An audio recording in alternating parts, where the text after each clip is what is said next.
Tonight, making cash from carbon. A look at the environment, the economy, and the billions to be made from offsetting all the pollution we put into the atmosphere. But does it work? I call them rip-off sets because I think fundamentally they're a rip-off. You're making them richer, and maybe that will make you feel better, but your money isn't bringing about new emissions reduction, which is the point. Plus, plans for a massive global market that already has a loophole the size of China. I don't think the international offsets program has worked well at all. And I'm skeptical that we can fix it because I don't think international regulators are ever going to know enough to figure out which investors are cooking the books and which investors and projects are truly bona fide. And paper money, potentially the biggest market of them all, trees. We can get estimates, approximations of how much carbon is in a forest. We'll never get, down to the dollar how much carbon value is in any forest. We'll bring you the news next on Dan Rather Reports.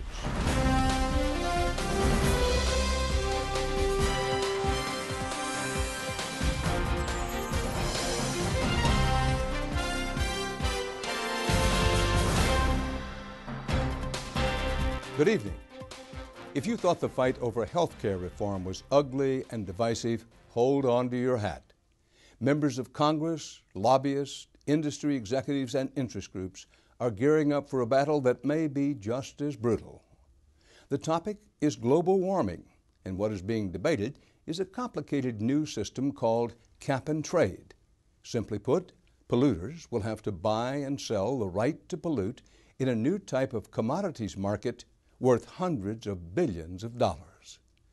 Many politicians argue that this is necessary to save the planet, but those same politicians may be writing a giant loophole into the legislation that scientists and policy experts fear could undermine the entire effort.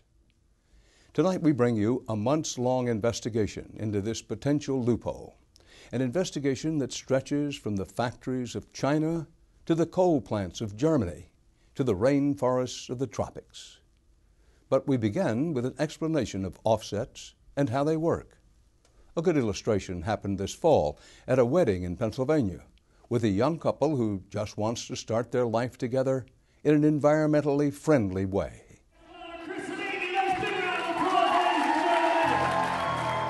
Amy Matamuro and Chris Scanlon celebrated their wedding vows this fall with more than cake and champagne. The couple put something unusual on their gift registry. And anything that they couldn't determine as being green, they tried to offset that. For just a few dollars apiece, friends and family could buy into a trendy new way to save the planet. It's called an offset, and it's meant to cancel out all the pollution that this wedding generated. Yes, even weddings can pollute the planet. A couple of our guests, rather than give us a China set we didn't really need, were able to contribute to this fund that offset the whole day and then some. So it was really an easy but awesome way to kind of be a little more responsible with our day. We really wanted to say, look, this is a beautiful wedding, a beautiful ceremony, a beautiful reception, and we were able to incorporate some of our ideals and values into that. There was a lot to offset. By compiling a list, Amy found out just how quickly the energy and pollution add up. We figured out, the number of guests that were coming, how many were flying, what the average distance was, how many people were driving, all that kind of basic info. All that coming and going means more CO2. And CO2, or carbon dioxide, is what it's all about. That's the key global warming gas, which is released into the atmosphere whenever fossil fuels are burned, from coal plants to airplanes to tailpipes on cars. That's what Amy and Chris wanted to offset. So what is an offset? Simply put, when you add global warming gases to the atmosphere, you can cancel them out or offset them by paying someone else to reduce the amount they are releasing. And Amy and Chris aren't the only ones looking to do this. The web is full of sites selling carbon offsets. Carbonfund.org is a popular one, and it was an early stop in planning this wedding. We figured out how much pollution, how many tons of carbon emission would be created from our day through it's actually a wedding carbon footprint calculator from carbonfund.org. So it really honestly took, I think, maybe like 5 to 10 minutes.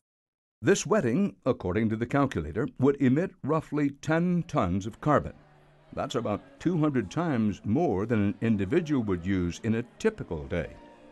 And for $100, Carbon Fund said it would contribute to projects that will cancel out those 10 tons, making for carbon-neutral nuptials. Projects like this. Half a continent away from Amy's wedding, at a truck stop in Oklahoma City, these truckers are actually taking away from what Amy's wedding added. That's because these big rigs have a new way to power their radios and cool their cabs while parked. Instead of running their engines and burning fuel, they hook up to this yellow hose that provides everything they need. I like being able to plug in because I don't have to run the truck. It saves me fuel. The company that provides the hookups calculates how much pollution they're saving and sells those carbon offsets to Carbon Fund, which sells them on to consumers like Amy and Chris. This is just one of many projects Carbon Fund backs, and Amy and Chris told the company to use their money as best it saw fit. We didn't even really have a say in what we wanted to do. We just trusted them. I mean, I talked to the folks there, and they were so helpful and knowledgeable and just passionate about the cause that we basically said, hey, we'll raise this money and you put it to the best use you could use it for, because you're the pros. We just wanted to help out any way we could. Retailers like Carbon Fund sell offsets for every aspect of modern life. Go to the section marked Home, type in the size of your house, and it will tell you your carbon emissions for a year. On Be Green, enter where you live and how much energy you use, and they'll sell you an offset. And if you have a cat, brighterplanet.com will offset your feline's footprint. And it's not just individuals that are buying offsets. Big business is looking to show off its green credentials. Even Hollywood has jumped on the offset bandwagon. Here at 24, we are committed to reducing our impact on climate change.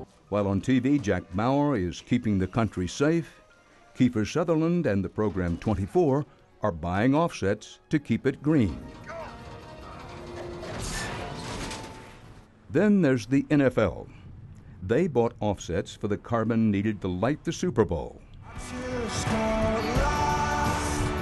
And the band, Coldplay, buys offsets for the carbon emitted to put on their show, from the amps to the lights.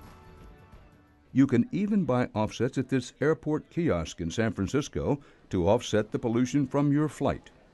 It sounds like everyone's trying to do the right thing, but do all these good intentions have any real impact? I call them rip-off sets because I think fundamentally they're a rip-off.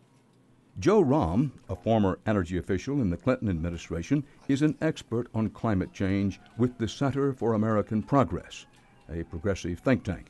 He says that many supposed offsets have a serious flaw. I think there's no question that your money is going to end up in the hands of somebody who did something green.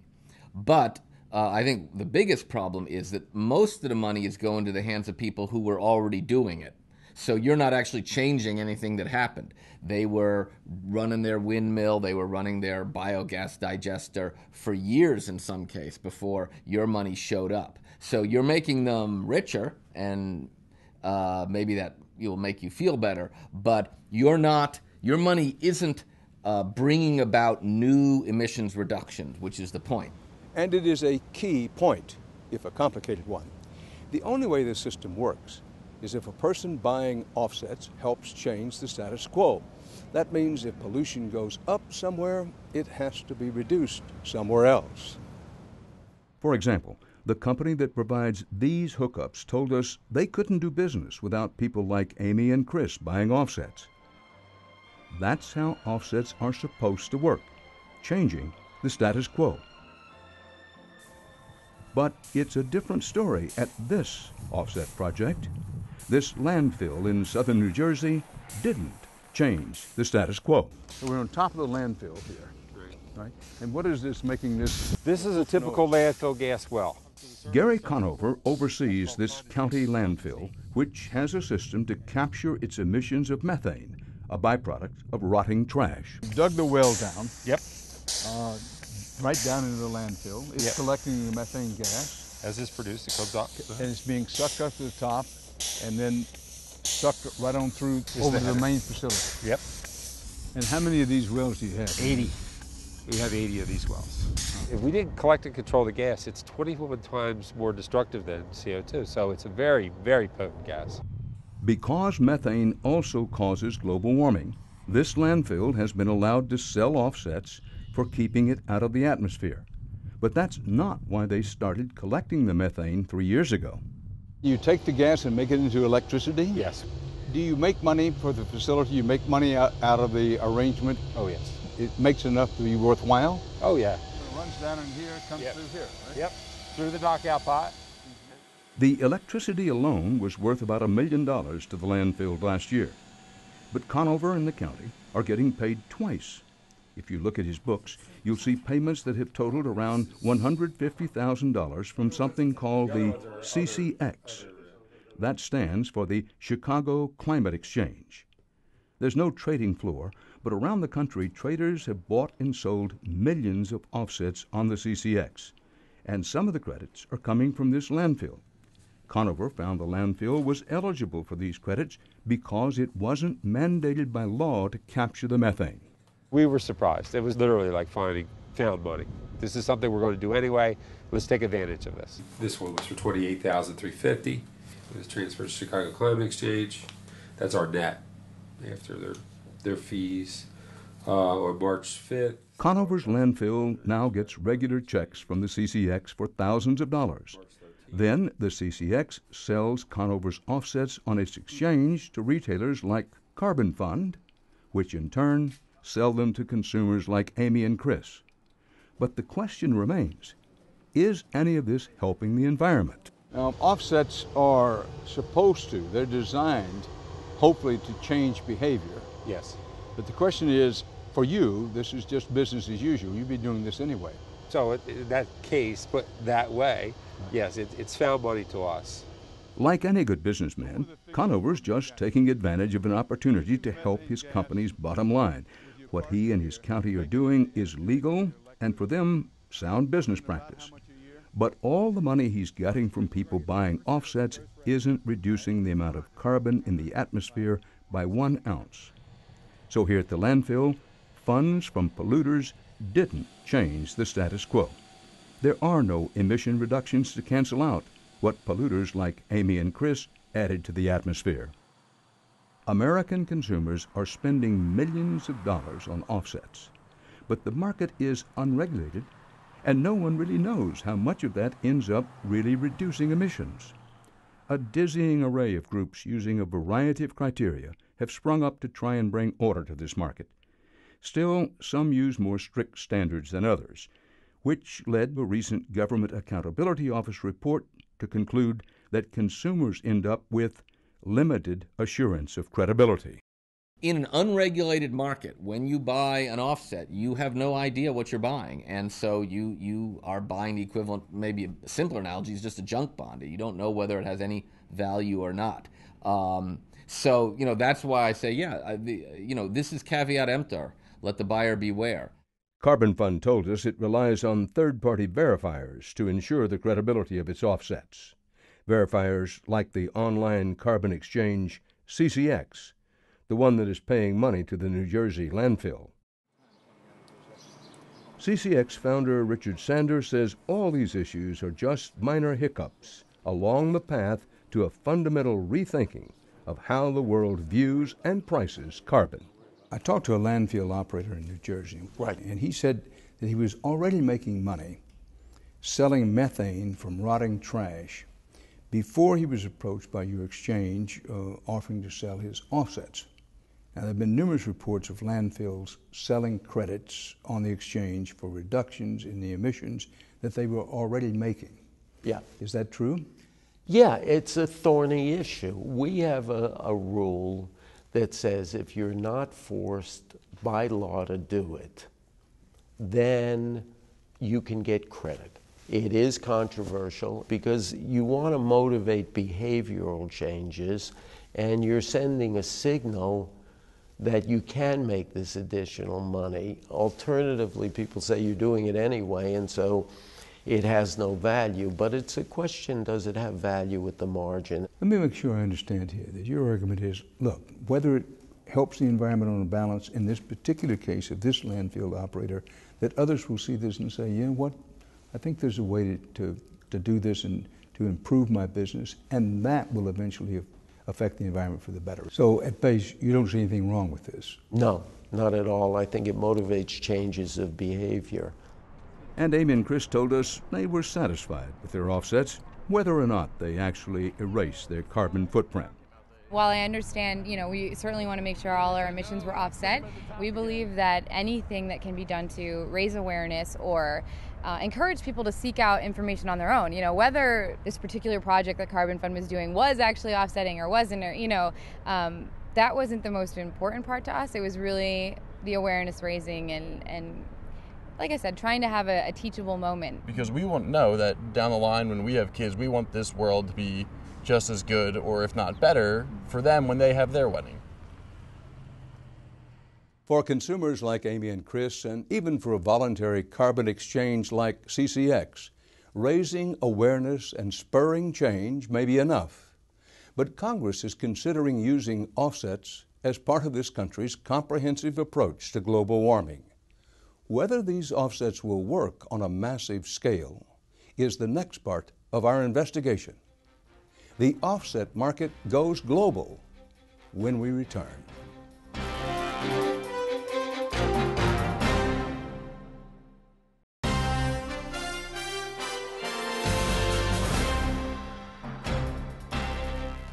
We began our investigation by looking at voluntary consumer offsets in the United States. But what's being debated in Congress is different. Offsets would become law as part of an overhaul of our economy for the express goal of reducing this country's toxic emissions. The European Union already has global warming initiatives that allow for polluters to shop around the globe for offsets. But some American policy wonks say the experience of our friends across the Atlantic should be a red flag before we think of passing our own legislation. Carbon dioxide, which is the main cause of global warming, is a pollutant that mixes all around the planet over a period of a few years. And so if you could control carbon dioxide in China or in India, that's just as good as controlling carbon dioxide in Germany. David Victor is a leading expert on environmental policy and climate change and a professor at the University of California, San Diego. The theory behind international offsets is that companies should have the opportunity to travel around the world and find the lowest cost way of controlling those emissions. Because the idea is to control the emissions.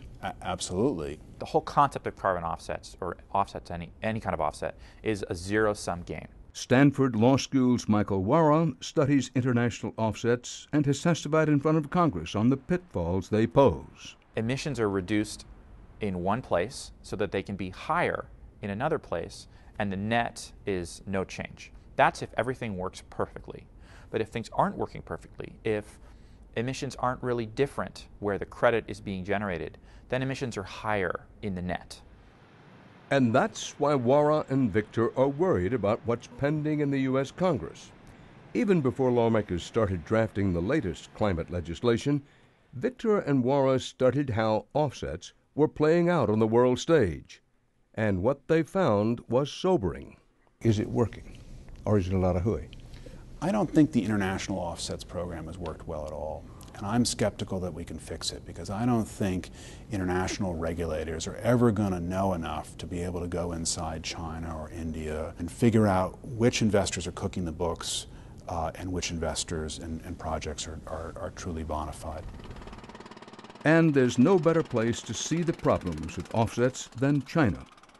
Wara and Victor analyzed China's energy sector, looking at dozens of offset projects. Victor says billions of dollars spent by polluters in the European Union have not canceled out emissions, as was the case with that landfill in New Jersey. He says China is gaming the system, making lots of extra cash by claiming to have made changes to the status quo when it has not. Suppose in China a company wants to build a hydroelectric dam. So they do all the planning for this dam, they install the dam and the equipment, and the dam results in China using more hydroelectricity, which usually causes very low emissions of greenhouse gases, instead of coal. 80% of China's electric power system is coal, and so the argument is if we use more hydroelectricity and less coal, we're going to have lower emissions. Sounds good. It sounds like a terrific idea. The problem is that if you go back and look at every single one of these projects that's claiming offset credit, these are all projects the Chinese would have built anyway. The big change is they figured out that by filing paperwork, they would be able to get an offset credit. For building the dam they were going to build anyway. For building the dam they would have built anyway. Victor says these kinds of offsets, which are likely coming to the United States, are in reality providing an excuse for European companies to keep polluting, undermining efforts to stop global warming. Those offset credits are then going to flow mainly into the European market, when in reality there's been no change in emissions into the atmosphere. And so at the end of the day, this actually makes the global warming problem worse. There is a very thorough examination of your plan and of your proposal. Ivo de Boer is the Executive Secretary of the United Nations Framework Convention on Climate Change, and it's his organization's job to police international offsets. He told us all offset projects go through a rigorous screening. An international body gets together to talk about your specific proposal and decide if it should be accepted or not. And once it's accepted, these guys in white coats come along and stick a thermometer in your project and see if you've actually delivered. To make sure you deliver, the UN has a rule which says that a project must prove it needs financing from polluters in order to be economically viable. If you're planning to build the dam anyway, if it makes economic sense for you to build that dam anyway, then that would not qualify. Xiaogushan Hydroelectric in Gansu Province, China, qualified. But those qualifications have been called into question after an investigation by Patrick McCulley. He's the director of the environmental group International Rivers. Now this is a dam that we looked at closely because unlike most of the dams, there's actually a lot of documentation available and available in English. And from 2003, there are records from the bank that funded the dam saying this is a very economically viable project, let's go ahead and fund it and let's build it. McCulley says since the documents indicate the dam was going to be built without money from polluters, this project is not changing the status quo, and thus it's not actually offsetting new emissions. 2 years later, when the project's already well under construction, the project developers apply for carbon offset income with the argument that the project will only happen if they get this income. But this is not true. This is nonsense. The dam is being built.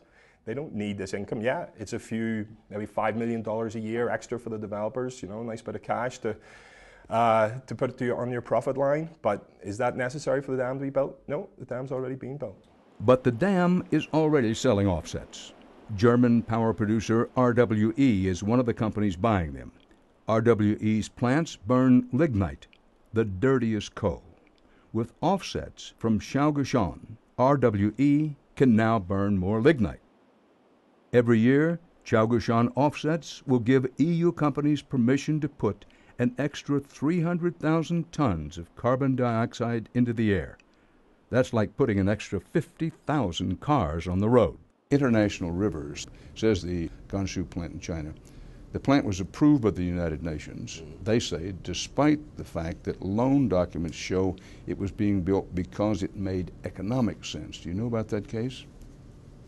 I don't know about that particular case. I know about the criticism that this organization has. They say that these offsets leave the climate worse off because it gives polluters permission to keep polluting. Well, first of all, let me say that I'm really glad that people like that are out there, because they help to keep us sharp. They help to ensure that what we're doing really is credible, and we do that as best we can.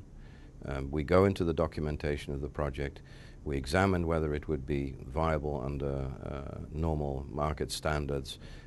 If you're planning to use a dam or a wind farm to produce green power, we will look at the bottom line of that activity to see if it doesn't make normal economic sense anyway.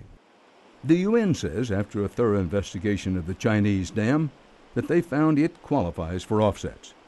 Victor says the problem is that it's easy for developers to play the offset game, making it seem like they need the money to fund their projects when they really don't. He says reviewers need to look at the broader picture. Take, for example, China's natural gas industry. If you burn natural gas in a modern power plant and generate electricity, that electricity will cause less than half the emissions of carbon dioxide, the main cause of global warming, compared with a traditional coal-fired power plant. So if China and India actually went off and built more gas-fired power plants than they would have built otherwise, then that actually could reduce their emissions. Our research suggests that they're going off and building the same number of gas plants they would have built otherwise, or just filing to get credit for it. Beijing Taiyangong in eastern China is a case in point. It appears that what's happening here is credit is being given for what would have happened anyway. Wera says if you take a step back, you can see that Taiyangong and at least 5 other gas plants were planned by the Chinese when they built the West-East gas pipeline back in 2002. Move forward a few years, and the carbon markets have developed, and these power plants then made the claim that they would not have been built except for the incentives created by international carbon offsets. It made no sense because the power plants and the pipeline go together as one large infrastructure project. Yet Wara says these gas plants will issue enough offsets to allow 3 extra coal plants to be built in Europe. And if Congress has its way, U.S. polluters may be buying millions of international offsets in lieu of making their own emission reductions. And most of those offsets will likely come from China. By one estimate, the Chinese already issue nearly $2 billion worth of offsets every year. And if the U.S. enters the market, that is expected to grow considerably. But the Chinese are hardly the only ones benefiting from the offset bonanza. Banks and other investors have also made millions on offsets. And one type of project has been particularly lucrative. And that, according to critics, is another problem with international offsets. It might not look like it, but Juhua Chemical in Zhejiang, China, is a Wall Street gold mine. Juhua manufactures a refrigerant gas. The Chinese market is a big market for refrigeration. The economy is growing rapidly, lots of air conditioners and so on.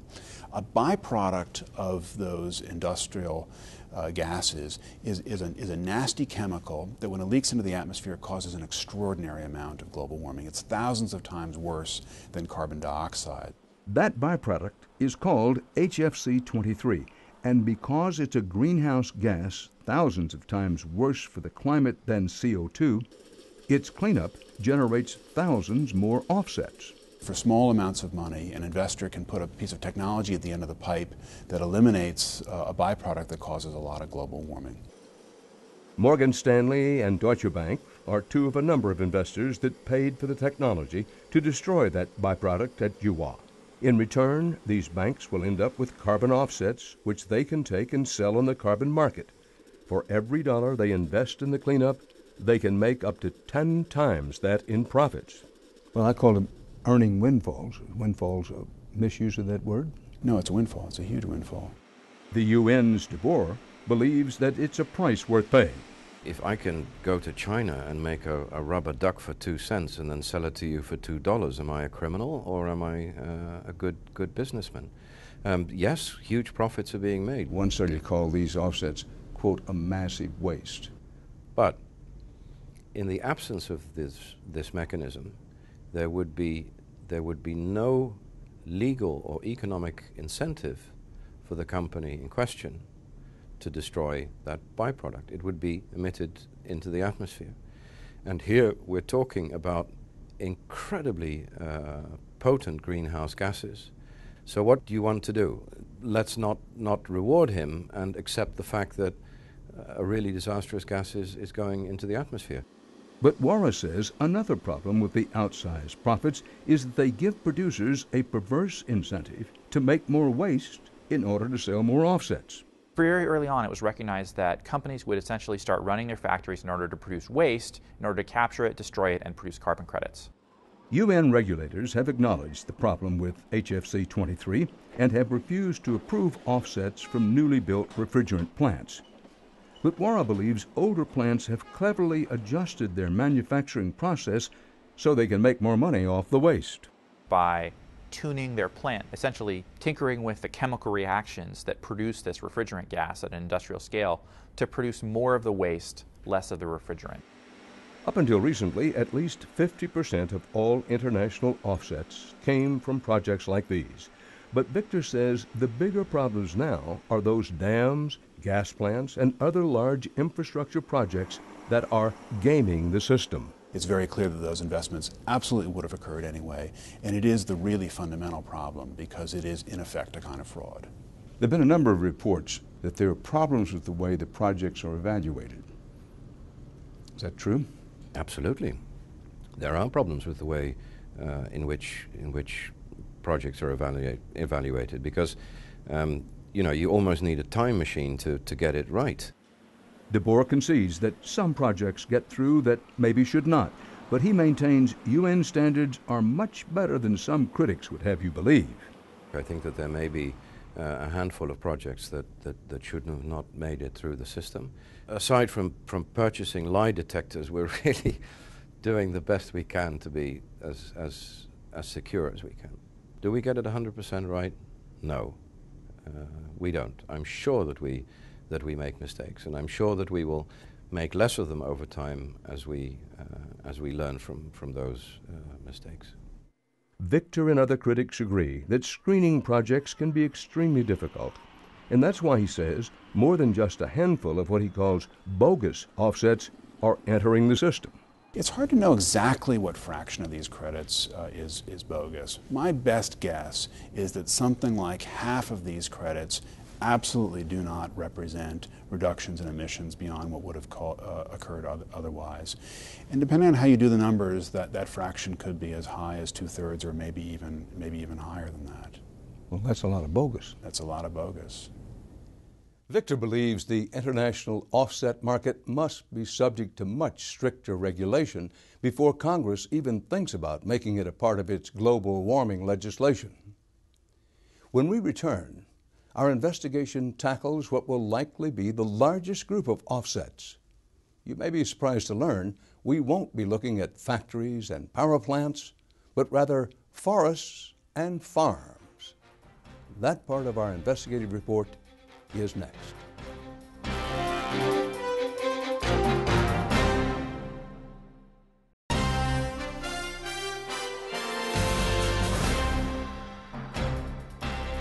Welcome back. So far, we've focused on offset efforts, however imperfect, to limit the amount of greenhouse gases that go into the atmosphere. From a landfill in New Jersey to a truck stop in Oklahoma and hydroelectric dams in China. But scientists and politicians and businessmen alike say the biggest sector of the offset market could be something found in everyone's backyard: trees. If you reach back into your knowledge of high school biology, you may remember there's something called a carbon cycle.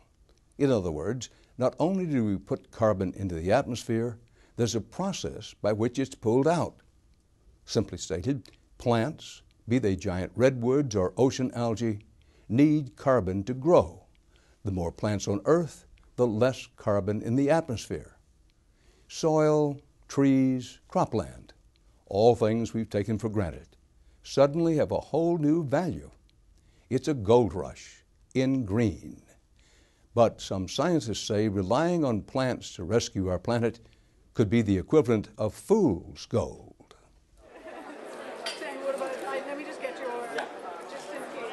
Skepticism was hard to find at a recent conference in Washington, D.C. The agenda here was carbon and making money, and offsets in all their forms were hot topics of conversation. This gathering wasn't just for the environmentalists. If there's any question as to whether there's big money to be made, Just look at the people who showed up to hand out their cards. Deutsche Bank has moved into the carbon markets very early. We bundle what people would call brutally efficient carbon. Think of carbon as another commodity, a very fast-growing commodity. There was talk of green investment opportunities in China and environmental entrepreneurs in the United States. But there also was a group of attendees who weren't pitching offsets for what they make, but for what they grow. Everything we do needs to be based on good, solid science. When you've got good science, it leads to a quality credit. And if you get a quality credit, then you're much more likely to get more money. It makes good business sense for farmers and foresters to want to get their share of a potentially multi-billion-dollar offset market. Carbon is, I think, coming along as the new thing in farming and in forestry. And political scientist David Victor says the reason for that is as much political as economic.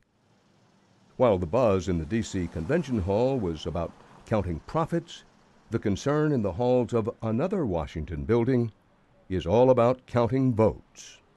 One of the ideas that's being debated right now in Congress is the idea that companies could go to farmers or they could go to foresters who would change their forestry practice in this country, and that they would be able to make an investment so that the farmer changes his or her behavior, and then they would get a credit for the change in carbon. Well, I would think farm state senators and congressmen would love that. And that's the key to the politics of American cap and trade. You need 60 votes for almost anything in the Senate right now. There are 2 senators per state, and there are a lot of states in the middle of the country, and they grow a lot of food, and they have a lot of farmland. But does good business and good politics equal good science? To get a perspective on that, it helps to leave the din of Washington, D.C. thousands of miles behind. The blue of the oceans and seas. Scientists say it is responsible for storing 1/4 of the Earth's carbon. The green forests, be they in the tropics or across the northern continents, they're estimated to store 29% of all carbon emissions. Scientists have a name for these places. They call them carbon sinks.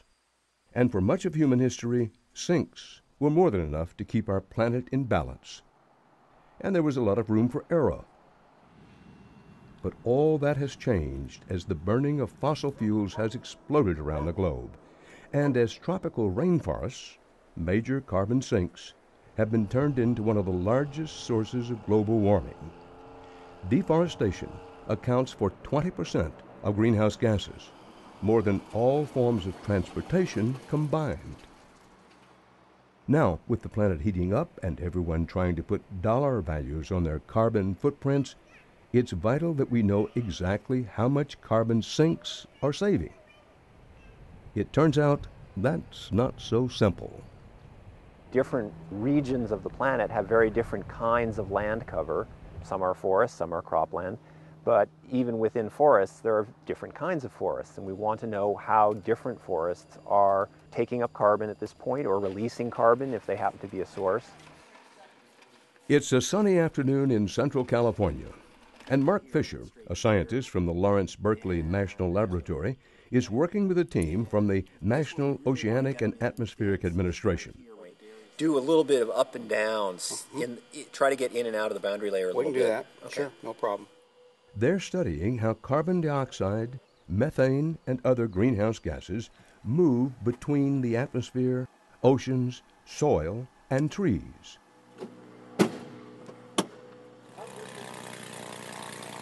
In a sense, one of his laboratories is up in the air, and we tagged along as he took off to take his measurements.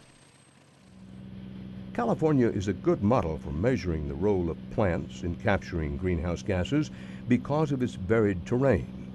Mountain forests, ocean inlets, and farmland like these here in the Central Valley. You can see there aren't really thick crops on the ground yet, so there's not a lot of CO2 uptake by the agriculture yet. To put a large value on storing carbon in those croplands and forests will require the science to advance beyond where it is now, and that is the main challenge for science today. Does it or doesn't make sense to allow industry to burn more coal, more oil and gas if they plant more trees? I think if we could measure the planting of the trees and be confident in the amount of greenhouse gas that those trees absorb, then absolutely it makes sense. The planet doesn't care where the carbon dioxide comes from, whether carbon dioxide is being sucked out of the atmosphere by planting more trees, or whether it's being reduced by lowering pollution directly from power plants. There's no question that trees and forests capture carbon. That's just the laws of chemistry. But it is questionable whether farm and forest offsets can be a viable part of an international carbon trading system that could reach into the multiple trillions of dollars, especially because many say trees in particular could become the biggest offsets on Earth. The problem isn't with the economics, it's with the science. There's active scientific research going on to try to understand how much carbon is stored in different forests, such as the forest that we're standing in right now. Ken Caldera is a top climate scientist with the Carnegie Institution for Science. He specializes in using computer models to see how carbon sinks, like this northeastern forest, really work. The amount of carbon in any given location will depend on many things, like how far you have to go down to the bedrock, how easy it is for those little leaf particles to drift into the soil, and so even if you had to say, well, how much carbon is right around us here, if we moved 30 feet over there, we'd get a very different answer. Trees and plants only capture carbon for as long as they are alive. Back to that old high school biology lesson of the carbon cycle. When a tree dies, its carbon escapes. This tree has either been cut down or fell down. Does it still have carbon dioxide in it? It does, but as it's rotting, that carbon is being released back to the atmosphere. There's no way to assure that this carbon will stay locked up in trees and soils for as long as the carbon will last that comes out of the power plant, which is hundreds of thousands of years. That's why Caldera thinks that what's being debated in Congress now is a big mistake.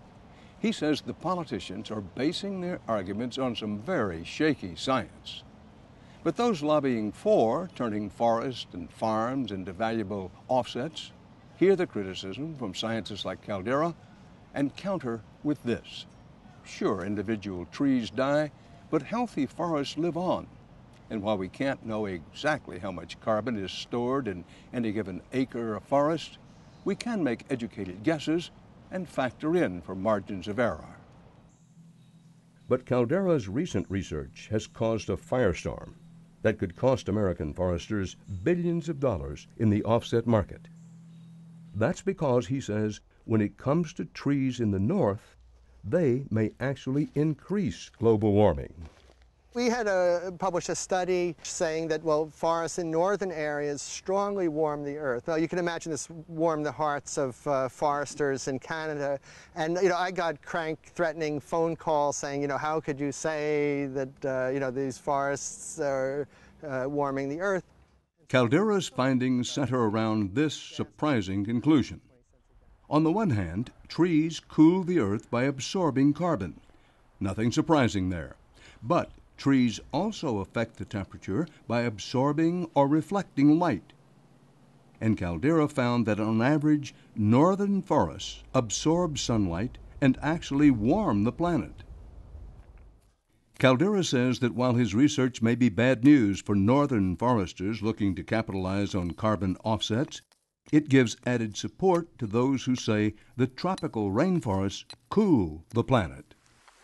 In the tropics, in the Amazon, evaporation of water through the leaves in the forest helps to form clouds, and these white clouds help reflect sunlight back to space, and that helps keep the earth cool. So in the Amazon, forests are doubly cooling. Are the rainforests the only forests that really give an offset to the carbon footprint? They're the ones that it's most clear. We know that saving the rainforests will help the climate on Earth, and there's really no question about that. The uncertainty about carbon sinks isn't limited to forests. Farmers are also looking to cash in And there's a new trend that's taking hold in the heartland, along with the promise of lucrative offsets. It has to do with plowing the soil. Suppose that a farmer who engages in deep tilling practices, big plows and turns over the dirt every year, plants crops, that tilling practice causes a lot of the carbon that would otherwise stay in the soil to be released into the atmosphere because the plow digs down deep inside the soil. Suppose the farmer changes his or her practice and goes to no-till farming. Suppose that they allow their farmland to lay fallow. Then what will happen is carbon will build up in the soils. We don't know exactly how much, but there's a lot of evidence that huge amounts of carbon could build up in the soils if we just change our agricultural practices. But as with forests, Caldera says storing carbon in soil is not so straightforward. Some studies show that when you till the soil, that actually allows more carbon to get deeper into the soil. And so you might have less carbon at the top, but more on the bottom. So there's a question of whether it even works or not. And in some places it probably does work, other places it probably doesn't. But many climate scientists and policymakers worry that all this nuanced discussion misses the point. Mark Trexler consults with big business on how to limit their environmental impact. He says climate change is too big a problem to discount the role of farms and forests. Trees, like everything else, have a role to play. If we protect forests that are otherwise being deforested, particularly in the tropics, if we plant new forests in areas that otherwise wouldn't have forests, you can clearly help sequester carbon and clearly help mitigate climate change. Is forestry a solution to climate change? No. But there is no silver bullet. All we have is silver buckshot. And forestry is one of those pieces of silver buckshot. I like forests as much as anybody and think that efforts to save and preserve forests and restore forests are great. But Caldera maintains there's still too much unsettled science for carbon sinks to serve as reliable offsets in a new multi-billion-dollar trading system. We can get estimates, approximations of how much carbon is in a forest. We'll never get, down to the dollar how much carbon value is in any forest. Because it's too complex. It's too complex, and to really measure it, you'd have to tear up the whole forest to really measure it to the individual dollar level. And so all you can do is make some kind of approximation. Still, Caldera says it's not that forest and farmland don't capture carbon. They do. He just doesn't believe they can be part of a dependable multi-billion-dollar trading system that substitutes carbon storage for reducing greenhouse gases. The amount of carbon from a smokestack and a tailpipe can be measured quite accurately. But if we're wrong in our assessments about the amount captured by carbon sinks, the whole equation for saving the planet could go horribly wrong. We've covered the environment extensively here at Dan Rather Reports, and now we have for you an important update on one of those stories. In the summer of 2008, we visited Glacier National Park in northwest Montana, a million-acre wonder tucked beneath the Canadian border. This impressive terrain has looked much the same as it does today for about the past 10,000 years, but now it is changing rapidly. Clinging to the open rock faces of the mountains are what remain of the namesake glaciers. When the park was founded in 1910, there were about 150 glaciers. Today, there are only 25. It's hard to imagine these massive and dramatic ice fields could disappear in just a generation, but that's just what scientists are predicting. Dan Faegre is a U.S. Geological Survey ecologist working in Glacier. He showed us firsthand the consequences of climate change in the park. There we go. In 1997, Faegre started searching the National Park Service archives and found old pictures, taken during the summer, of the park's glaciers. He then took those pictures into the field and found the same spot where the photo was originally taken and rephotographed the glaciers. You can kind of see the glacier starting to come into view there. We hiked with Faegre to one of those spots on a trail below Grinnell Glacier. Okay, so what's the significance of this spot? Why are we here? Well, we finally found the spot where a photo was taken in 1887 of this glacier when it was obviously much larger at that time.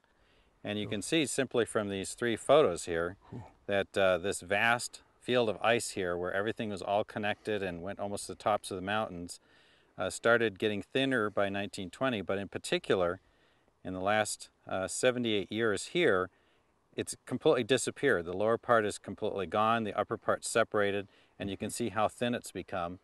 And so what we'll do is we'll take another photograph of it today, and then we'll have one more for our collection, our series that shows, in a visually compelling way how these glaciers have disappeared. In the summer of 2008, Faegre told us he anticipated the glaciers would all melt by 2030, based on a model created with colleague Mariner Hall. But he has recently adjusted this prediction.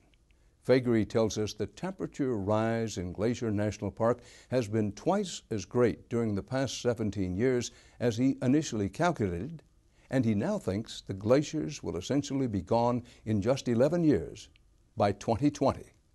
In addition, Faegre reports 2 glaciers, Grinnell and Blackfoot, had partial collapses this summer when large chunks of ice split away from the main glacier. It is evidence, he says, that the glaciers are more vulnerable and fragile to climate change than he thought. A couple of program notes. As we have for years, we're reporting inside Afghanistan.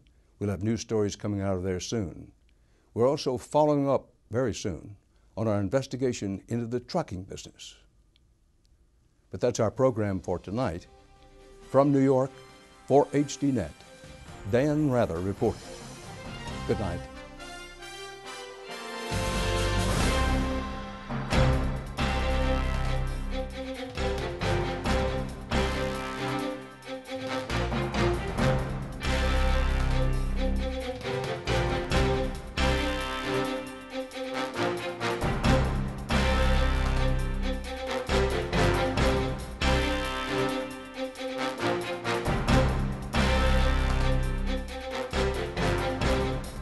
If you would like to add your name to an email list for information on upcoming programs, or if you would just like to send a question or comment, please email us at viewer@hd.net.